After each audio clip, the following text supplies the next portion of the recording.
Jadi yang pertama, PLTN Merah Putih buatan Indonesia. RI berencana membangun pembangkit listrik tenaga nuklir atau PLTN setelah tahun 2025 mendatang. Kementerian ESDM menyebut pembangunan PLTN ini dalam rangka memenuhi permintaan energi nasional yang diperkirakan terus meningkat. Anak perusahaan PLN yakni PT Indonesia Power atau IP menyatakan siap terlibat dalam pembangunan PLTN pertama di Indonesia. Hal ini sebagai bentuk dukungan transisi energi bersih di tanah air, yakni menekan emisi gas rumah kaca. Dari sisi penurunan emisi karbon, menurut penelitian, hanya pembangkit listrik bertenaga air dan nuklir yang menghasilkan penurunan emisi secara signifikan untuk setiap penambangan kapasitas terpasang. Batu bara, gas, bahkan sinar matahari dan angin tidak termasuk dalam sumber energi listrik yang memenuhi kriteria ini. Nuklir ini sebagai solusi energi ramah lingkungan berkelanjutan untuk mengejar Indonesia sejahtera dan rendah karbon pada tahun 2050. Direktur Utama Indonesia Power M. Hasin Sidki menjelaskan bahwa Kalimantan Barat kaya akan sumber daya uranium. Dia mengatakan memiliki perspektif membangun di sana apabila ada PLTN pertama dan IP sudah sangat siap. Hal tersebut sejalan dengan pernyataan Jarod Sulistyo Wisnubroto, peneliti senior Badan Tenaga Nuklir Nasional atau BATN, menyebut uji kelayakan sudah dilakukan di beberapa daerah seperti Jepara, Bangka, dan Kalimantan Barat. 13 pakar dari berbagai bidang ilmu di Universitas 11 Maret Surakarta, Jawa Tengah juga ikut merekomendasikan pemerintah untuk segera membangun pembangkit listrik tenaga nuklir di tanah air. Hal tersebut didasari karena PLTN dikategorikan sebagai sumber energi terbersih dari yang paling bersih. Rekomendasi itu diberikan menyusul perhelatan KTT Iklim atau COP26 di Glasgow, Skotlandia. Indonesia Power juga mengaku telah bekerja sama dengan perusahaan asal Amerika Serikat yang bergerak di sektor energi nuklir, Thorcon International Pte. Dalam membangun PLTN di Bangka Belitung. Thorcon diketahui akan membangun pembangkit listrik tenaga thorium atau PLTT berkapasitas 500 MW. Proyek ini sudah ada kajian. Ini ada 2 kandungan nuklir.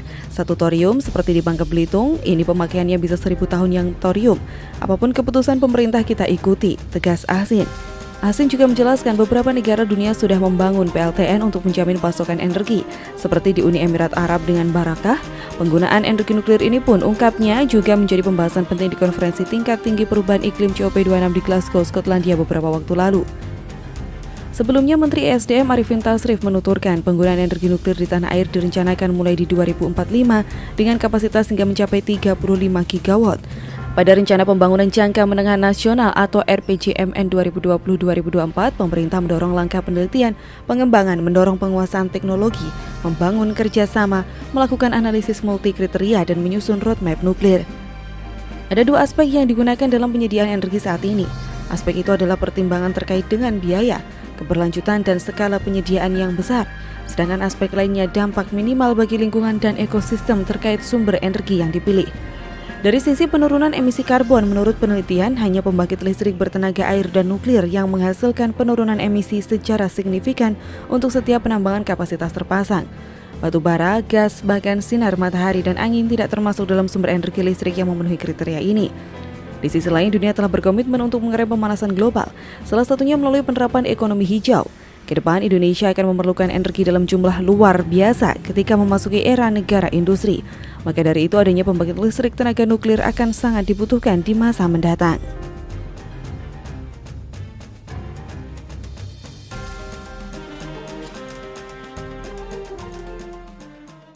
Gak main-main, inilah emas baru untuk ekonomi RI. Pemerintah mencatat berdasarkan studi dari Google, Temasek, dan Bain & Co. menyatakan 41,9% dari total transaksi ekonomi digital ASEAN berasal dari Indonesia. Nilai ekonomi digital Indonesia pada tahun 2020 mencapai 44 miliar US dollar, yang berarti tumbuh 11% dari tahun 2019 dan berkontribusi sebesar 9,5% terhadap PDB Indonesia. Menurut Menko Bidang Perekonomian Erlangga Hartarto, peluang ekonomi digital Indonesia masih terbuka lebar. Ekonomi digital adalah kekuatan ekonomi baru dan Indonesia harus mengembangkan artificial intelligence. Artificial intelligence atau AI merupakan emas baru yang diharapkan mampu mensinergikan berbagai situasi dan berbagai stakeholder di dalam kerjasama kolaboratif antara pemerintah, pelaku usaha, dan para stakeholder lainnya. Masyarakat semakin adaptif dalam memanfaatkan teknologi, termasuk untuk tujuan ekonomi. Teknologi digital telah membuka kemungkinan kolaborasi yang lebih besar di antara para pemangku kepentingan ekonomi dalam rangka memperluas perdagangan, menciptakan lapangan pekerjaan, dan meningkatkan akses layanan publik. Momentum ini harus dimanfaatkan untuk mempercepat proses transformasi digital. Indonesia merupakan negara yang memiliki total penduduk terbesar keempat di dunia dengan jumlah penduduk usia produktif mencapai lebih dari 191 juta atau 70,7%, dan sebagian besarnya merupakan generasi Z dan generasi milenial. Dari sisi pengguna, jumlah pengguna ponsel Indonesia saat ini mencapai 345,3 juta dengan penetrasi internet sebesar 73,7% dan trafik internet yang mengalami peningkatan 20% di sepanjang tahun 2020. Sektor edutech yang menjadi pendatang baru juga tampil mengisi lanskap ekonomi digital Indonesia dan memiliki pengguna aktif yang tumbuh signifikan mencapai 200% di tahun lalu. Peningkatan pengguna aktif juga terjadi pada sektor health tech, di mana saat ini juga telah muncul gelombang teknologi baru seperti jaringan 5G, blockchain, artificial intelligence, dan cloud computing. Nilai transaksi ekonomi digital Indonesia diproyeksikan mencapai 124 miliar dolar AS pada 2025. Dari besarnya potensi tersebut, pelaku usaha, ilmuwan, peneliti, pelajar, dan seluruh stakeholder pengembangan ekonomi digital diharapkan mampu memanfaatkan peluang untuk mengembangkan digitalisasi lebih luas.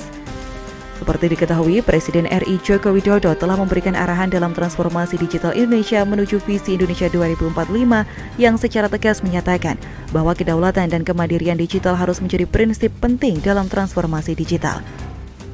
Untuk mewujudkan transformasi digital yang menjadi agenda penting Indonesia tersebut, pemerintah telah menyusun peta jalan Indonesia Digital 2021-2024 yang diharapkan bisa mempercepat dan meningkatkan pemanfaatan serta pengembangan teknologi digital.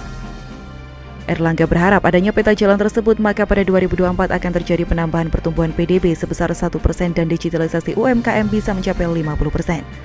Selain itu, 2,5 juta lapangan kerja baru bisa tercipta dan melatih 600.000 talenta digital baru setiap tahun. Hal ini diharapkan bisa menciptakan nilai-nilai tambah perekonomian terutama enabler teknologi seperti drone dan robot, mobil tanpa awak, 3D printing, artificial intelligence, big data analysis, cloud computing, dan teknologi lainnya. Menteri Koperasi dan Usaha Kecil dan Menengah Teten Mas Duki pun mengakui bahwa salah satu kunci pemulihan ekonomi adalah melalui transformasi digital. Sehingga dalam hal ini pemerintah juga menargetkan sebanyak 30 juta pelaku usaha mikro kecil dan menengah dapat onboarding digital di akhir 2024. Berbagai tantangan dalam optimalisasi ekonomi digital dan AI harus diselesaikan, termasuk infrastruktur, SDM, literasi digital, regulasi yang harus menyesuaikan, dan iklim usaha yang lebih kondusif.